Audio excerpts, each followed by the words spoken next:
የዛር መንፈስ ከማህፀን ጀምሮ ይቆጣጠረናል። እንዴት ነው የሚቆጣጠረን?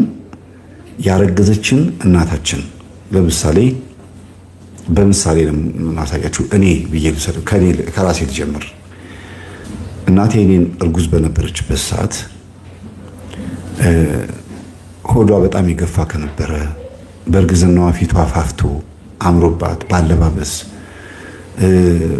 በአጠቃላይ እርግዝና የሚያምርባቸው እናቶች አሉ እና ወይኔ ሆዷ ሲያምር ወይም ደግሞ ፊቷ ወፈረ ቆንጆ ሆነች አሁንማ ሳመራት እኮ ብለው የሚያስቡ አሉ ከሲታ ከነበረች እና በዛ የቡዳ መንፈስ ይገባል። ገና እናቴ እኔን እርጉዝ ሆና ማለት ነው።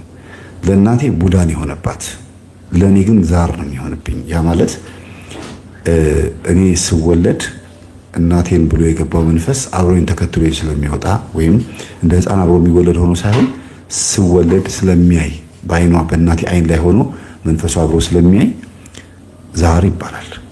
ያ መንፈስ ደግሞ ዛር ቡዳ ሆኖ ከተወለደ እድሌን ሁሉ እያበላሸ ነው የሚኖረው ማለት ነው። ሌላ ሁለተኛ እናቴ እኔን እርጉዝ ሆና ወይም ገና ከመወለዴ በፊት ሳልጸንስም ሊሆን ይችላል። እርጉዝም ባትሆን ሳልጸንስ በፊት ገና ሳልታሰብ መተት ተደርጎባት ከነበረ፣ ጮቤ ረግጣ፣ ደንቃራ ረግጣ የሆነ መተት ተወርሮባት ከነበረ፣ ሰዎች ውለውባት ወይም ሰላቢ አድርገውባት ሱሉስ ወይም ደግሞ ይሄ ጦስ ማዛወር መናፍስትን ከሌላ ወደ ራሳቸው የማዛወር ስራ ሰርተውባት ከነበረ እኔ በምጸነስበትና በምወለድበት ሰዓት ላይ ያ መንፈስ ለኔ ዛር ሆኖ አብሮ ይወለዳል ማለት ነው። ዛር ሆኖ አብሮ ይወለዳል። ይህ መንፈስ ደግሞ እናቴን እንዴት እንዲያደርጋት የታዘዘ መንፈስ እንደሆነ ነው ማሰብ ያለብን። ለምሳሌ ጽንሱን አጨናግፎ ተብሎ የተላከ ሊሆን ይችላል። ወይም ደግሞ እነዛ ሰዎች አጫሽ ቃሚ ሊሆን ይችላሉ፣ ወይም ጠጪ ሊሆኑ ይችላሉ፣ ወይም ደግሞ ግለ ወሲብ ችግር ያለባቸው እናቴ ላይ ችግር የፈጠሩባት ማለት ነው። ድግምት የሚያደርጉባት ቡዳም የገባባት ያ መንፈስ የነዛን ሰዎች ባህሪ ይዞ ነው የሚመጣው እናቴ ጋር። ከዛ ከኔ ጋር ሲወለድ ያንን ባህሪ ነው እኔ ላይ የሚያጋባው ማለት ነው። ከእናት ማህፀን ጀምሮ ያንን እያለማመደኝ ጫት ወዳለበት፣ መጠጥ ወዳለበት፣ ሴት ወዳለበት ወይም ደግሞ ኃጢአት ወደሚባሉ ቦታዎች ላይ እየወሰደ በቤተሰቡ እንኳን የሌለ ባህሪ። አንዳንድ ልጆች አይታችሁ ከሆነ እኛ ቤት ውስጥ እንዲህ ያለ ሰው የለም፣ ኬት አመጣኸው ይሄን ጸባይህን ደግሞ ምንድነው ከምንድን ነው ያመጣኸው ብላችሁ የምትሉት ልጅ የለም ወይም የምትሏት ልጅ። ይሄ ምንድነው እናንተ ላይ ከሆነባችሁ አንጻር ነው። እናንተ ላይ ማድረግ አልቻለም። ልጁን ግን ከልጅነት ጀምሮ እየመራው እየገራው ይሄዳል ማለት ነው። ይሄ የዛር መንፈስ ባልተባረኩ ማህፀኖች ላይ ያርፋል። ያ ማለት ሩፋኤል ባልተጠራበት ፈታሄ ማህፀን ቅዱስ ሩፋኤል የጭንቅ አማላጇ ድንግል ማርያም ባልተጠራችበት ማርያም ማርያም ማርያም ማርያም እየተባለ አይደለም እንግዲህ ልጅ የሚወለደው። ያኮ ከራሄሎና ከደም መንፈስ ወይም ጽንስን ወይም ማህፀንን ወይም ደግሞ ሽልን ወይም ልጅን ሊቆራኝ የመጣውን መንፈስ መከላከያ ማለት ነው። እናቶቻችን ማርያም ማርያም ማርያም ማርያም እያሉ ሴትን የሚያዋልዱት ዛር መንፈሱን ለመምታት ነው።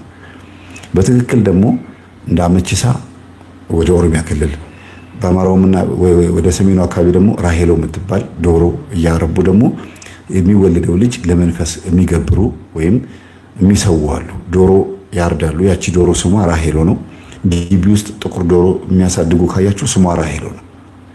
ይችን ዶሮ ያሳድጉና ሴት ልጅ ስትወልድ ማህፀኗ አካባቢ ይመጡና እያማጠች እየወለደች እያለ ዶሮን ያርዷታል። ያንተ ነው እየተባለ ነው። የማስታቀፍ ስርዓት እየተሰራ ነው። የአመቺሳ ስራ እየተሰራ ነው። የሰሜኑ ክልል አመቺሳ ይሄ ነው እና ምንድነው ልጁ እየተለከፈ ነው የሚወለደው ማለት ነው። በመንፈስ እየተያዘ ይወለዳል። እና በዚህ አጋጣሚ እንግዲህ ያንተ ነው ተብሎም ስለተሰጠው እንደገናም ለክፎም ስለሚወጣ እድሉን ይወስንለታል። ለምሳሌ የተወለደው ታህሳስ ወር ላይም ወይ ደግሞ መጋቢትም ከፈለገ ሐምሌም ሊሆን ይችላል፣ አሁንም ሰኔም ሊሆን ይችላል። የተወለደው በዛ ወር ከሆነ በዛ ወር ላይ የተጻፈውን የአውደ ነገስት ኮከብ ላይ ያለውን ባህሪ ያዋርሰዋል ማለት ነው። በዚህ ወር የተወለዱ ልጆች ወይም ደማቸው ኦኤች ምናምን ኤቢ ምናምን ሆነው የተወለዱ ልጆች ወይም ደግሞ መዳፋቸው እንዲሆኑ ሰዎች ወይም ይሄ ጥፍራቸው ይሄ ነጩ ማለት ነው እዚህ ያለው ነጩ ክፍል እንደዚህ አይነት ሰፋ ያለ ነጭ ነገር ያለባቸው ሰዎች እየተባለ ቡና ተዘቅዝቆም እድል ይሄ ሁሉ እድላችሁ የሚነበበው አብሮ የተወለደው የዛር መንፈስ እንደዛ እንድትኖሩ የሚወስነው መንፈስ ስለሆነ ነው። እና በዚህ ወር ተወልደሃል ስትባል ከልጅነት ጀምሮ ያደረከውን ስታስበውና የተጻፈውን ዞዲያኩን ስታነበው እንዴ የኔ ህይወት ተጽፏል እንዴ ትላለህ። ይሄ የዛሩ መንፈስ ስራ ነው። ዛር መንፈሱ በአንተ ህይወት ላይ ስራ ይሰራል። እድልህን ይወስናል። የምትለብሰውን የልብስ ምርጫህን፣ የምትበላውን የምግብ ምርጫህን፣ የምትይዛትን የፍቅረኛ ምርጫህን በዛ ውስጥ ያደርግብሃል። ለምሳሌ ጥቁር ሴት አትሆንህም ሊል ይችላል። ከፈለገ ቀይ ሴት አትሆንህም። እንዲህ አይነት ችግር ትፈጥርብሃለች። ሁለት ከወለድክላት በኋላ ትሞትብሃለች ይላል። ከዛ ይገላታል። በዛ ውስጥ አንተ አምነህ ስትቀበል ወይ የምትሞት ሚስት ነው ማገው የመጀመሪያ ሚስትህን ትፈታና አራተኛ ሚስትህን ነው እስከ መጨረሻ አብረሃት የምትኖረው ካለ አንድም ሁለትም ሶስትም ብታገባ መፍታት አይቀርም ብለን የምታስበው ከዛ ራስ ላይ ያሟረትክ ትኖራለህ ማለት ነው። ለምንድን ነው በዚህ ወር የተወለዱ ሰዎች ይሄ ነው እድላቸው ተብሎ ተጽፎ ስለነበረ ያንን ደግሞ ከልጅነት ጀምሮ እያሳደገ ነው የመጣው። ለምሳሌ ነጭናጫ ነው፣ ቁጡ ነው፣ ግልፍተኛ ነው፣ ግትር ነው ሊል ይችላል። ወይም ደግሞ ለስላሳ ለምሳሌ መጋቢት ወር የተወለደ ሰው በከፊል ነው እንግዲህ ከመጋቢት 15 እስከ ሚያዝያ 15 እያላል የሚሄደው በከፊል ያደረገውና እንዲህ ይላቸዋል። ከየካቲት ግማሽ እስከ መጋቢት ግማሽ ያሉትን ገር ናቸው፣ የዋህ ናቸው፣ ለጋስ ናቸው፣ ገንዘብ ይሰጣሉ፣ ድሃ ይወዳሉ፣ ለራሳቸው ግን አይሆኑም ይላል እና ይጎዳሉ። በሰው በቀረቡት ሰው ይጎዳሉ፣ በሁሉም ሰው እንደተጎዱ ነው እያለ ይሄዳል። አሁን እንደዚህ አይነት ነገር ከተጻፈ ከልጅነት ጀምሮ ለጋስ ሰጪ እንድትሆን ያደርግና የእናንተን ነገር እየበዘበዘ ሰላቢ እየሆነባችሁ ያሳድጋችኋል ማለት ነው። ከኛ ናቸው አይደለም። መቼም እያዳመጣችሁ እንደሆነ ተስፋ አደርጋለሁ። ይህንን የመሰለ ነገር እያስተማርኩኝ ሌላ ነገር እንደማትጻጻፉ ተስፋ አደርጋለሁ። ካሉ እንደዚህ ቢጽፉ እረፉ ባሏቸው እና ያንን እናንተ እየኖራችሁት የመጣችሁትን የልጅነታችሁን ጸባይ ይዛችሁ ስታድጉ ሰውም ያንን ጸባያችሁን ይወስናል ማለት ነው። በቃ ይሄ ባህሪው ነው፣ ጸባዩ ነው፣ ተውት፣ እሱ አመሉ ነው፣ ይሄ እሱ ተውት፣ እንደዚህ እኮ ነው በቃ ከልጅነቱ ጀምሮ ይባላል። አንዳንድ ወንዶች አይታችሁ ከሆነ እንደ አባታቸው ናቸው ይባላሉ። በማንኛውም በዝሙቱም ሊሆን ይችላል፣ በመውለድ በፈቶ በማግባት እንደገናም በስራ በገንዘብ በቋጣሪነት በመጠጣት በመስከር በምናምን እንደ አባቱ ነው፣ እንደ አባቷ ነው፣ እንደ እናቷ ነች የሚባል ነገር አለ። ይህ ምንድነው? ዛሩ ከቤተሰብ ወደ ልጅ ወይም ከእናት አባት ወደ ልጅ ባህሪን ይዞ ጸባይን ይዞ መሻገሩ ማሳያ ነው እና የተወለዳችሁበትን ወር የተጻፈውን ያንን ጉዳይ አስፈጻሚ ይሆናል። በመጽሐፍ ቅዱስ ላይ በማቴዎስ ወንጌል ላይ ምን ይላል መሰላችሁ? አንተ አጋንንትን የምታወጣው በአጋንንት አለቃ ነው አሉት ኢየሱስ ክርስቶስን። እኔ አጋንንትን በአጋንንት አላስወጣውም። ሰይጣን ሰይጣንን ሊያስወጣው አይችልም። ሰይጣን ሰይጣንን ሊያስወጣው ከቻለ መንግስቱ አይጸናለትም። የሚያስወጣው ከሆነ መንግስት አይጸናለትም ማለት። ስለዚህ በዚህ ምድር ላይ የሰይጣን መንግስት አለ። አውሊያ ቃልቻ፣ እነዚህ ነከራማ ምናምን የምትሏቸው የሰይጣን መንግስቶች ናቸው። ጥንቆላው፣ የፍሪሜስነሪ ራውንድ ቴብሉ እስከ ሌድቦንሱ መጽሐፈ ሄኖክ ምዕራፍ 2 ላይ ያሉት እነ ስማዚያ እና ሚዛራክ እነ ጭሙኤል፣ ግሙኤል፣ ራሙኤል የሚባሉት መናፍስቶች በሙሉ በዚህ ምድር ላይ መንግስታቸውን መስርተዋል። ብዙ ሰዎችን እያሰናከሉ ነው ያሉት እና በአንድም በሌላ መንገድ ሰዎች የዲያብሎስ መንግስት ተገዢ ሆነዋል እና ሰይጣን ሰይጣንን አያስወጣውም። ሰይጣን ሰይጣንን ካስወጣው መንግስቱ አይጸናለትም። መንግስቱ አይጸናለትም። ምን ማለት ነው ቤተሰቦች? መንግስት ካለ ህገ መንግስት አለ አይደል? ህገ መንግስቱ ደግሞ አውደ ነገስት፣ መርበብተ ሰለሞን፣ መጽሐፈ ቆጵርያኖስ እንዲሁም ደግሞ መፍትሔ ሥራይ የሰይጣን መጽሐፍቶች በአጠቃላይ ህገ መንግስቶች ናቸው። የሚሰበሰብበት ፓርላማው ደግሞ ከፈለገ አየር ላይ ሊሆን ይችላል፣ ባህር ውስጥ ሊሆን ይችላል፣ በረሃ ሊሆን ይችላል፣ ሲኦል ውስጥ ሊሆን ይችላል። ዲያብሎስ አጋንንት ይሰበሰባሉ። በሰው ላይ አድረውም ጠንቋይ ቤትና አውሊያ ቤት ይሰበሰባሉ።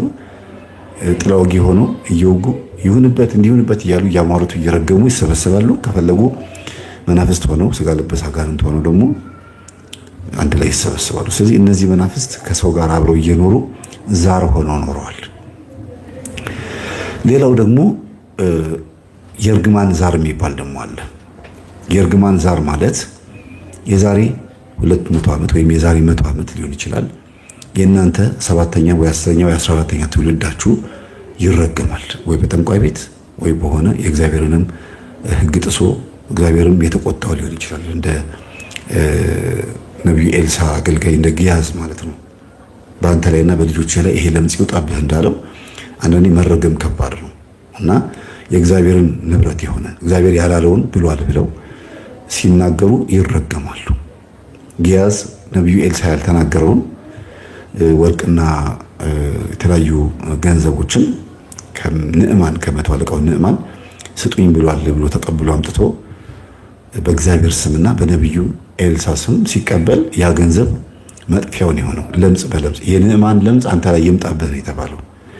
ይሄ ለምጽ በሱና በልጆቹ ላይ በዘርህ ላይ ይሂድ ሲለው ዛር ሆኖ ወይም የዘር ኃጢአት ሆኖ ይቀጥላል። የዛር መንፈስ በዛ ውስጥ ለምጽ ይሆናል።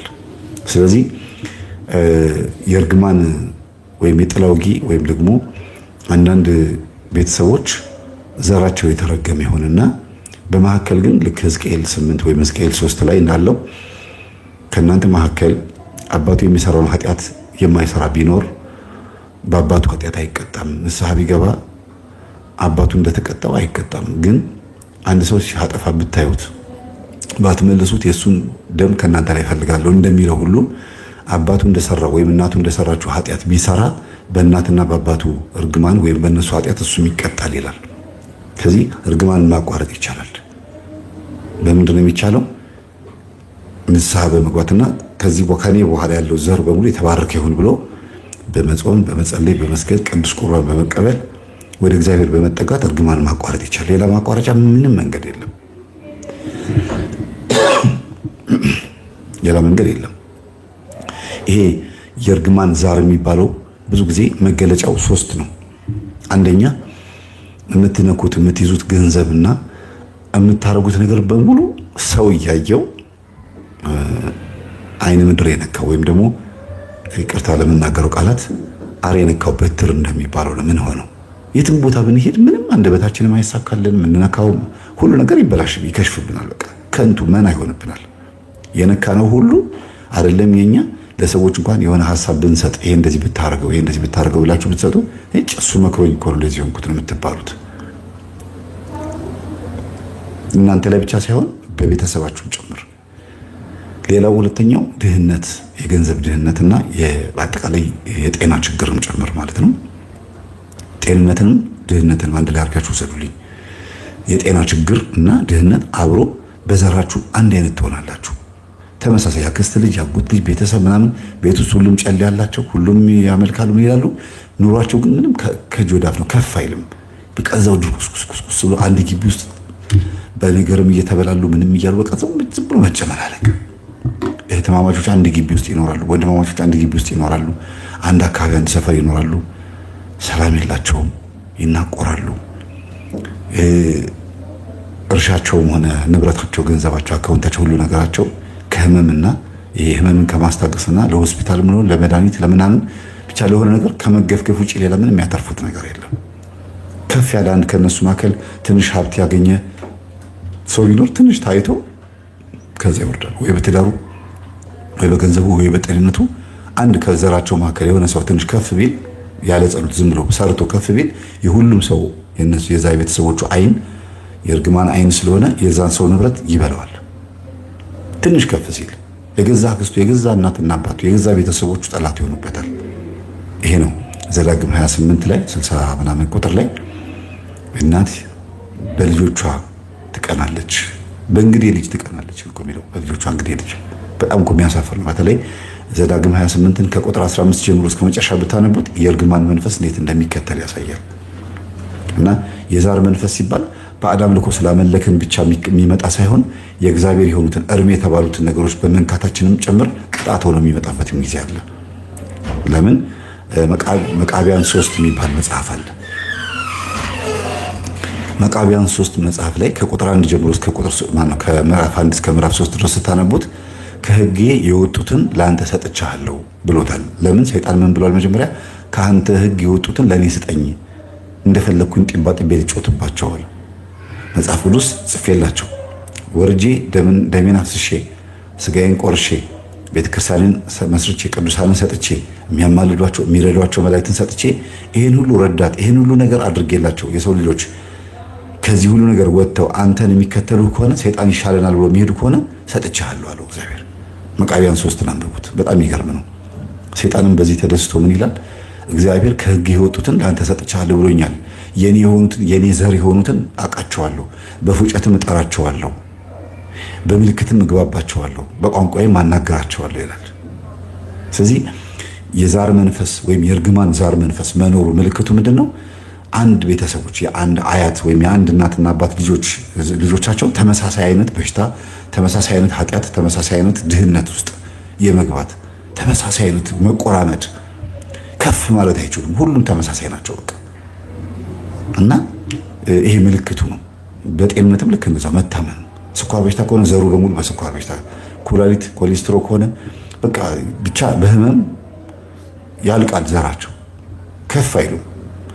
ሌላው ደግሞ ትልቁ ነገር የእርግማን መንፈስ የመኖሩ ምልክቱ በቁማር በመጠጥና በተለያዩ አይነት ሱሶች ገንዘባቸው እያለቀ ባለህበት እርግጥ 2 ወደፊት 4 ወደ ኋላ አይነት ኑሮ ነው የሚኖሩት የሚለውን ነገር በደንብ እንድታስቡት እንፈልገውና አያልፍላቸውም። ምንም ነገር ቢያደርጉ እንደማያልፍላቸውም ያውቃሉ። እኔ በቃ የኔ ዘር የተረገመ ነው ብለው አምነው ተቀብለው ዝም ብለው እየበሉ እየጠጡ ብቻ ይኖራሉ። ሲሞቱ ብቻ ሞቱ ነው በቃ። እያለህ ካለህ አለህ ነው፣ ከሌለህ የለህም ነው የሚባል ዘፈን እንዲሁም ጥላሁን ዘፍኖ ነበር አይደል? ታውቃላችሁ? ከሌለህ የለህም ነው። እና በዚህ አይነት ልክ የእርግማን አጋንንት የእርግማን የዛር መንፈስ እስኪዘፈንልህ ድረስ ሆኗል ማለት ነው። እና በዘመድም መስሪያ ቤትም ብትገቡ የሆነ በጣም ፌመስ የሆነ በጣም ታዋቂ የሆነ ሀብታም እንኳን ዘመድ ቢኖራችሁ እሱ ጋር ሄዳችሁ እንኳን እንደው ተቸግረን ነው መስራት ፈልገን ነው ልጆቼን አስተምርልኝ ምናምን ብላችሁ ብትሄዱ እንኳን ፊት ይነሳችኋል። ያ ሰው ቢያስተምርላችሁም እንኳን ልጆቹ በትምህርታቸው ውጤታማ አይሆኑም። አሁንም ቤት ውስጥ ነው። ማስታወቂያ ቢያዩ በየቦታው የተለጠፈ ነገር ቢያዩ ምን በቃ ሁሉ ነገር ይተሳሰርባቸዋል። ከዛ ደግሞ ሟርት ደግሞ ይባላል። የእናንተው የእርግማኑ መንፈስ አፋችሁ ላይ ሆኖ ደግሞ ልጆቹን እዛው ይገላቸዋል። ምን ያደርጋል? ድፍት ያርግሽ እንደው አይለፍልሽ። እርስ በርስ እየተረጋግሙ መኖር ማለት ነው። የዛር መንፈስ በጣም ከባድ ነው እና እንዴት ነው ያደግነው ስንል እንደዚህ ነው ወይ ያደግነው? የዛር መንፈስ በጣም ብዙ ነገር ማለት ይቻላል። ለዚህ ነው ኢየሱስ ክርስቶስ የተነገረለት አንድ ነገር አለ። የእግዚአብሔር ልጅ የዲያብሎስን ስራ ሊያፈርስ መጣ የተባለው ለዚህ ነው። ስራው ስር የሰደደ ስራ ነው። የዲያብሎስን ስራ ያፈርስ ዘንድ የእግዚአብሔር ልጅ ተገለጠ የሚለው ቃሉ ስራው ምንድን ነው ሲባል ዛር መሆን፣ በዘር ገብቶ ትውልድን የመቆጣጠር ማለት ነው። መያዝ አዳምና ሔዋንን እኮ ማህፀናቸውን ጽንሳቸውን ይዞ ዘራቸውን ይዞ እኮ ነው ትውልዱን በሙሉ እንዳለ አንድ አይነት ያደረገው። በአዲስ ኪዳን ዘር ማለት የዘር ኃጢአት ማለት አይደለም። የዛር መንፈስና የዘር ኃጢአት ወይም ጥንተ አብሶና የዛር መንፈስ ይለያያል። በአዲስ ኪዳን በዓመተ ምሕረት ማለት ነው። ብዙ ሰው አሁን ብዙ አባቶች እንዴት ነው በዓመተ ምሕረት የዛር መንፈስ አለ የምትሉት? በክርስቶስ ተሽሯል ምናምን ይላሉ። አንደኛ አለማወቃቸው አለመማራቸውን አፍ በተከፈተ ቁጥር ሆድ ዕቃ ይታያል ነው። ግን በጣም የሚገርመው ነገር የዘር ኃጢአት ማለት በዓመተ ምሕረት ሊሆን የሚችለው ማለት ነው እርግማን ነው። እርግማን አሁን ቅድም እንዳልኳችሁ የዛሬ 100 ዓመት የተረገመ ዘር ከሆነ ከኋላ ዘርህ እንደዚህ ይሁን እስከ 7 ትውልድ ድረስ እንደዚህ ይሁንብህ ሲባል የሚወለዱት ልጆች በሙሉ የእርግማን መንፈስ እየመጣ የተባለውን ያስፈጽማል እንጂ የአዳም ኃጢአት አይደለም የሚመጣባቸው። እሱ በክርስቶስ ተሽሯል።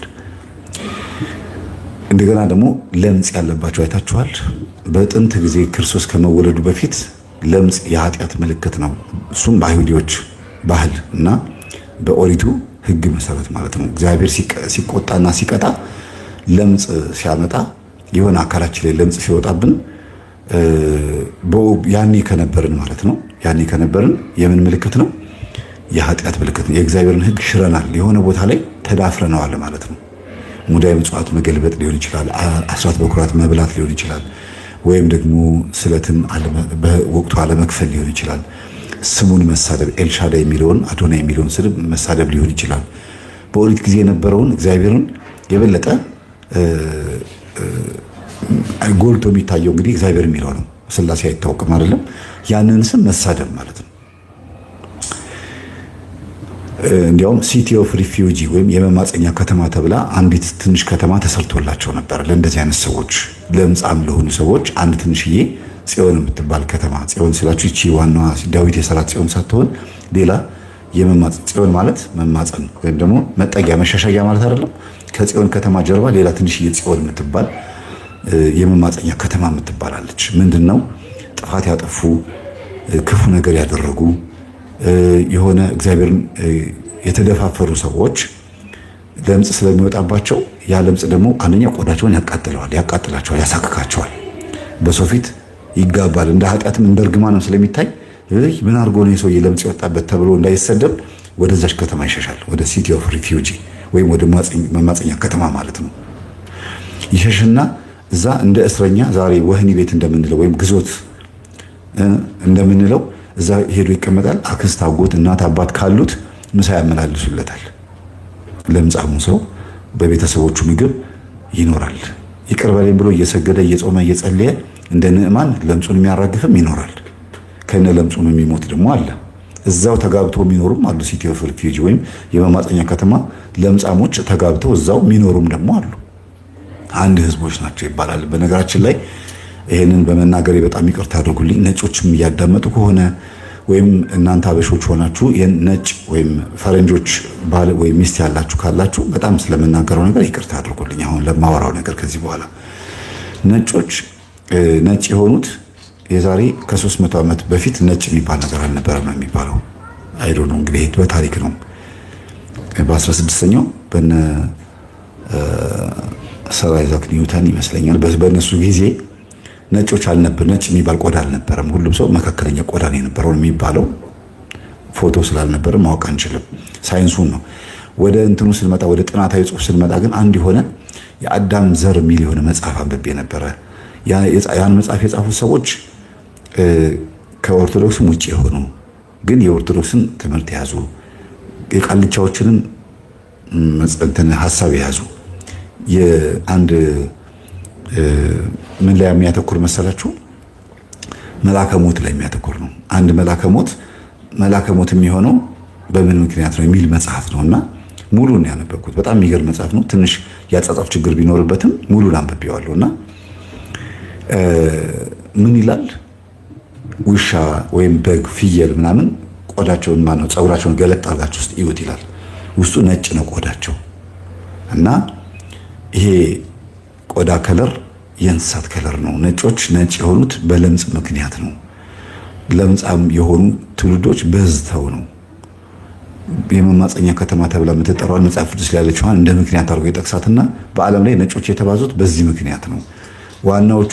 ዋናዎቹ ዘሮች የካም ዘሮች ናቸው ወደ አፍሪካ የመጡት እና እነዚህ ነጭ ቆዳ ያላቸው በአጠቃላይ በተለይ ሽፋሽፍታቸው ይሄ አይናቸው ስር ያለው የቆቡ ላይ ያለው ፀጉር ነጭ የሆነባቸው ሰዎች ኳሻኮር፣ ማራስመስ እንደዚህ የምግብ እጥረት ችግር ያለባቸው ሰዎች ተብሎ የሚታሰቡትን ማለት ሳይሆን በለምጽ ምክንያት እንደዚህ አይነቱን ሰዎች ነጮች በኃጢአት ምክንያት ተዋልደው ዘራቸው በዝቶ በዛው ባሉበት ለብቻቸው በተገለሉበት ቦታ ላይ ዘራቸው በዝቶ ዓለምን አጥለቅልቀዋት እንጂ ትክክለኞቹ የሰው ዘሮች አፍሪካዎች ናቸው ብሎ ነው መጽሐፉ የተጻፈው። ግን የሚገርማችሁ መጽሐፉን የጻፈው ነጭ ነው።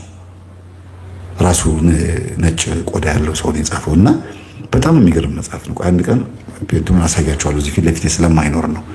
ሌላ የመጽሐፍ መደርደሪያ ላይ በውስጥ በኩልና አንድ ቀን እሱ መጽሐፍ አነብላችኋለሁ። የሚገርም መጽሐፍ ነው። ምንድነው ልል የፈለኩት ይሄ የዛር መንፈስ የዘር ኃጢአት የዛር መንፈስ ሆኖ ይቀጥላል ነው ዋና ሐሳቤ። እንዴት ነው? ያኔ እግዚአብሔርን ተቆጥቷቸው ሕጉን በመጣሳቸውና እግዚአብሔርን በመዳፈራቸው ለምጽ መጣባቸው። እንደዛም ሆኖ ወደ ኢትዮጵያ የገቡ አሉ። በሰለሞን ዘመን 70 ምናምን ካህናት ከታቦተ ጽዮን ጋር አብረው ገብተዋል የሚባለው አይደለም። በዛ አጋጣሚ አውደ ነገሥትንም የኮከብ ቆጠራ መጽሐፍትንም የተለያዩ ነገሮችን ወደ ኢትዮጵያ ይዘው መጥተዋል ነው የሚባለው በጥናቱ። ከነዛ መካከልም እንግዲህ እንዲህ አይነት ችግር ያለባቸው ሰዎች እግዚአብሔር የተቆጣቸውን ሰዎች እንዳሉ ነው የሚታወቀው። እንዲሁም ኢትዮጵያ ውስጥ ከዛም ቀን በፊት ይሄ ወደ ጅብነት ይቀየራሉ የሚባሉ ሌሊት ጨረቃ ስትወጣ ልክ ማቴዎስ ወንጌል ምዕራፍ 4 ላይ እንዳለው በጨረቃ የሚነሳባቸውን ፈወሳቸው እንደሚለው ማለት ነው። በዚህ አይነት ዘር ውስጥ ያሉትን ጨረቃ ስትወጣ የሚቀየሩ ሰዎች ዘር የሚባሉ አሉ። በእነዚህ አይነት ዘር ውስጥ ያሉ ሰዎችም ጭምር ኢትዮጵያ ውስጥ የታወቁት ከዛ ከሰለሞን ታቦተ ጽዮን ስትመጣ አብረው ከመጡት ካህናት ጋር አብረው ባዕድ የሆነ መጽሐፍ ይዘው የመጡ ሰዎች እግዚአብሔር ተቆጥቷቸው በጫካ የቀሩ አሉ። እነሱ ናቸው ዘራቸው በዝተው እንደዚህ ሆኑት ይባላል። ዛሬ ቫምፓየር ተብሎ የሚጠሩት ማለት ነውና የሆነ የተገለለ ዘር አለ። እናንተ ቡዳ ናችሁ፣ እናንተ እንደዚህ ናችሁ፣ ወልፍ ወይም ደግሞ ተኩላ ናችሁ ተብሎ ወደዚህ ትቀየራላችሁ ተብሎ ደግሞ እንደ ማን የሚባል ስም ያላቸው በፊልም ላይ እንዲያውም አንዳንድ ፊልሞች ተሰርተዋል። እንደ ሳንታውረስ አይነት ነገር ሌሎችም እስቲ ርዕሶቹን ድራኩላ እንደዚህ አይነት ፊልሞችን አይታችሁ ከሆነ የሆኑ ህዝቦች አሉ። ቅዱስ ክርስቶፎሮስም ራሱ ከዚህ ከአንገቱ በላይ ውሻና ንስር የሆኑ ዘሮች መካከል የተፈጠረ እንደሆነ ታሪክ ተምረናል። እንደገናም ደግሞ እንግዲህ የእርግማን መሆኑ ነው። እንደዚህ አይነት ሰዎች ተዳቅለው መዳቀል በስቱ በጠቢቡ ሰለሞን ዘመን ንስርንና ፈረስን አዳቅለው ሰለሞን ወደ ገነት መግባት ፈልጎ ነበር ተብሎ ትርኢት ይነገራል አይደለም። ንስርንና ፈረስን አዳቅለው ክንፍ ያለው ፈረስ ተፈጥሮ እንደ ሃሪ ፖተር ፊልም ላይ እንዳለው አድርገው የሆነ አዲስ ነገር ለመፍጠር የፈለጉ ህዝቦች ነበሩ። በኖህ ዘመንም በሰለሞን ዘመንም ይሄ ነገር ተደርጓል። አሁን ምን ያህል ርቀት እንደሄዱ ዲያብሎስን ጠርተው ተዋርሰውት እና ከኛ ጋር ስራ ብለውት ዘራቸው አድርገውት የሆኑ ህዝቦች ተዳቅለዋል። ከነዛ መካከል ነው እንግዲህ ሰማዕቱ ወይም ቅዱስ ክርስቶፎሮስ የጌታን የማዳን ኃይል ተቀብሎ ከነዛ ዘሮች ወጥቶ ሰማዕቱ ነው ያረፈው። ገብታችሁ ቲክቶክ ላይም ወይም ዩቲዩብ ላይም ወይም ጎግል ላይም ሰርች አድርጉ። ቅዱስ ክርስቶፎሮስ ብትሉ ከዚህ በላይ ውሻ ነው። ንስርም የሆኑ አሉ። ለምሳሌ የቅዱስ መርቆሪዎስ ስዕል ላይ ከዚህ በላይ ውሻ የሆነ አንድ ጓደኛ አለው አይደል? ቅዱስ መርቆሪዎስ አባቱ ነው የሰጠው ለመርቆሪዎስ። የመርቆሪዎስ አባት ሁለት ከአንገታቸው በላይ ውሾች የሆኑ ሰዎችን አገኘ በጫካ በጦርነት አሸንፎ ሲመጣ እሱን ለልጁ ሰጥቶት ነው እንግዲህ ያለፈው። እና እንዲህ አይነት ዘሮች አሉ። የግብፅ ፒራሚዶች ላይ ከዚህ በላይ ንስር ያለባቸው ሰዎችን የምናየው ዝም ብለን አይደለም። በዘራቸው እንዲህ አይነት ተዳቅለው ጂኤምኦ ወይም ጄኔቲካል ሞዲፊኬሽን ይሄ ለውጥ የዲኤንኤ ለውጥ የተደረገባቸው ሰዎች በዘርም በእርግማንም እንዲህ የሆኑ ህዝቦች አሉ። ዝም ብሎ አይደለም፣ ከመሬት ተነስቶ የሚወራ ነገር አይደለም። እና ዛር መንፈስ ሲባል ይሄም ጭምር ነው እና ናቡከደነፆር ራሱ እኮ እግዚአብሔር ረግሞት አሳማ ሆኖ ወይም እሪያ ሆኖ 3 ዓመት በጫካ ኖሯል አይደል? ናቡከደነፆር የባቢሎን ንጉስ ማለት ነው። ከዛ እግዚአብሔር ታርቆት ነው እንደገና ሰው ሆኖ ተቀይሮ ወደ ንግስና ላይ ተቀምጠው። ስለዚህ በእርግማን እግዚአብሔር ሲጣላቸው በእርግማን እንስሳ የሚሆኑ ሰዎች ሁሉ አሉ። ዝንጀሮ፣ ጦጣ ሆኖ የቀሩ አሉ። በታሪክ በብዙ አባቶቻችን ገድል ላይ እንሰማለን። ይሄ ራሱ ዘር ነው። እንደዛ ሆኖ የሚቀጥሉ ዘሮች አሉ። እና በእርግማን ለምጽ መጥቶ ትውልድም ይመጣል። አሁን በአዲስ ኪዳን ለምጽ የጥንተ አብሶ ወይም የዘር ኃጢአት ምልክት ሳይሆን የእርግማን መንፈስ በእርግማን በሰዎች እርግማን ላይ ለምጽ ይውጣብህ ተብሎ በእኔ ለምጽ ላይ እንደሳቅብኝ አንተም ይሁንብህ ብሎ ለምጻሞች ሲራገሙ ይመጣል ይባላል። እና ለምጽን እንደ ኃጢአት ከመቁጠር ይልቅ ትሪት ማድረጉ ጸበል እንዲጠመቁ የዘር መንፈስ እንደሆነ ይሄን የሚያደርጋቸው የዛር መንፈስ ማለት ነው። እና ቢሰግዱ ቢጾሙ ቢጸልዩ ቆዳቸው ለውጥ እንደሚያመጣ መንገሩ የበለጠ የተሻለ ነው ብዬ አስባለሁ። ከኔ ጋር እንደሆናችሁ ተስፋ አደርጋለሁ። ሌላው በለምጽ የሚመጣ ደግሞ የቡዳ መንፈስ አለ። ደግሞ ስለ ለምጽ ልጨርስላችሁና የዛር መንፈስን ላጠናቀው። አሁን የለምጽ ያለበት ቡዳ መንፈስ ያለበት ሰው ሆኖ ለምጽ ያለበት ከሆነ ወይ ፊቱ ላይ አፉ ላይ ወይ የሆነ ቦታ ላይ ወይ ብብቱ ላይ የሆነ ቦታ ላይ ለምጽ ያለበት ሰው እናንተን በቡዳ ከበላችሁ ወይም ከበላቻችሁ ሴቷ እናንተም ላይ ያ ነገር የመውጣት እድሉ ሰፊ ይሆናል ማለት ነው። ወይም እናንተን በቡዳ የበላችሁ ሰው በዘሩ ለምጽ ካለበትና ያ መንፈስ በውስጥ ያለው ለምጻም የሚያደርግ መንፈስ ከሆነና እናንተን በቡዳ የበላችሁ ሰው ለምጽ ባይኖርበትም እናንተ ላይ መጥቶ ግን ሊያደርገው ይችላል። ስለዚህ ብዙ ጊዜ እንዲህ አይነት ነገር ከተወለዳችሁ በኋላ ከሆነ ጊዜ በኋላ እንዲህ አይነት ነገር የሚወጣባችሁ ሰዎች ያለምንም ጥርጥር መጾም፣ መጸለይ፣ መስገድና እምነት እየተቀባችሁ ከማስወገድ ውጭ ሌላ ምንም መፍትሄ የለውም። በሕክምና የሚድን ቢሆን ኖሮ እስካሁን ድረስ ለምጽ የሚባለው ነገር ታሪክ ሆኖ ይቀር ነበር። ድሮ እኮ ቆዳ ነጭ የሚያደርግ በሽታ ነበረ ይባል ነበረ። አንዳንድ በሽታዎች ሕክምና ከሌላቸው የእግዚአብሔር ቁጣዎች ናቸው። እንደ HIV መሰል። አሁን HIV ምንድነው? መድኃኒት በሌለው ጥብሳት እመታቸዋለሁ ይላል። ጥብሳት ይለዋል። እና ከዚህ አልፎ ደግሞ በጣም ብዙ በዘር የሚተላለፉ ዶክተሮች የሚያምኑባቸው ከ8 እስከ 12 በዘር የሚተላለፉ በሽታዎች እንዳሉ ይነገራል። እንደ ስኳር፣ ኮሌስትሮል፣ እንደ ትራኮማ፣ ግላኮማ፣ እንደዚህ እንደ አስም የበሰሉ ሌሎችም እስቲ አምጡ ጥቀሷቸውና በሽታዎቹን ረስቻቸዋለሁ። ገጠመኝ 160 ካዳመጣችሁት የዛሬ 6 ዓመት ነው 7 ዓመት የለቀኩት ገጠመኝ ብታዳምጡት የበለጠ በደንብ መረጃ ይሰጣችኋል ብዬ አስባለሁ። ገጠመኝ 160 ይመስለኛል። እና ቆማጣ የሚያረግ ዛርም አለ። ቆማጣ የሚያረግ ዛር ማለት ይቅርታ ለምናገረው ቃላት ቆማጣ የሚለውን ሐሳብ ሳነሳ ጣት ይሄ የሚጨርስ ማለት ነው። እና ተመሳሳይ ልጅ አሁን ዲኤንኤው እንደዛ ስለሆነ ነው ይባላል አይደለም። ግን ምንም በዘራቸው እጃቸው ቆማጣ ያልሆኑ ሰዎች ራሱ ቆማጣ ልጅ የወለዱ ሰዎች አውቃለሁ። ለምንድን ነው? እርግዝናው በእንደዚህ አይነት ሰዎች ቡዳ መንፈስ ሲበላ ማለት ነው ጽንሱ። እና ጽንስን መጠበቅ የመሰለ ነገር የለም። ሆዳችሁን ሸፈን ጋረድ ማድረግ ነው። ሴቶች ሆድን ገልጦ ፎቶ መነሳት፣ ቲክቶክ ላይ ደግሞ ከመነሳታቸው ማለት ወንዶ ቤታቸው ያደርጉት ፎቶ ፌስቡክ ላይ ቲክቶክ ላይ ፖስት ያደርጉታል። ሆድን ገልጦ ፎቶ መነሳት ምን ትርጉም እንዳለው ባላቅም ማስበላት ይባላል። ሆን ብሎ ና ብላ በቃ ዘር ሆነ ከልጅ ጋር ተወለድ ማለት ይመስላል። ከባድ ነው። እና ይሄ የለምጽ ጉዳይ የዛር መንፈስ ሆኖ አንዳንዴ በትውልድ ይቀጥላል፣ አንዳንዴ ደግሞ በቡዳ መንፈስም ደግሞ ይጋባል ማለት ነው። እና የዛር መንፈስ በአጠቃላይ በህይወታችን 4 ጊዜ ሰይጣን ያገኘናል ብዬ ካልኳችሁ ውስጥ የመጀመሪያው ዛር ሆኖ እንደዚህ ይቀጥላል ነው። ከዛር አመለጥን ብንል እንኳን ብለን እናስብ። እንደውም ያመልጥ በብዛት የለም። 90% ከዛር ያመለጠ ሰው የለም። አብዛኛው ይሄንን ገጠር ያደጉ ቄሶች አይክዱም። ከተማ ያለ በየሰንበት ትምህርት ቤቱ ያደገ ዝም ብሎ ዲያቆን ሆኖ ቄስ የሆነ ወይም ደግሞ መምህራን ምናምን ቴዎሎጂ መምህራን የማወራው ነገር ብዙም አይገባቸውም። ገና ናቸው። የማወራው ነገር ገጠር ያደጉ ቄሶች፣ ዲያቆናት ምናምን የማወራው ነገር በደንብ ነው የሚገባቸው። ለምን? ቄስም ሆነው ሚስቶቻቸው ጨሌ ያላቸው አሉ። እነሱ ቄሶቹ ራሳቸው እናቶቻቸውና አባቶቻቸው ጨሌ የሚያመልኩ በጣም ብዙ አሉ። እናቴ እኮ ታመልክ ነበር የማይል አገልጋይ የለም። ስለዚህ ከዛር መንፈስ ያመለጠ በጣም ጥቂት ነው።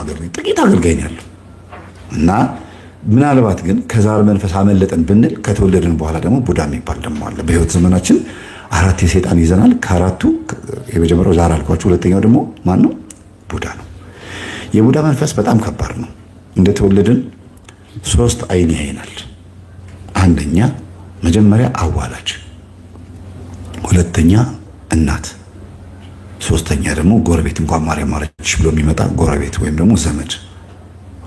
እነዚህ 3 አይኖች ልጅን በቡዳ የሚበሉ አቅምን የሚያስቱ እጅግ በጣም ከባድ ወጥመዶች ናቸው። ስለ ቡዳ በደንብ አብራራላችኋለሁ።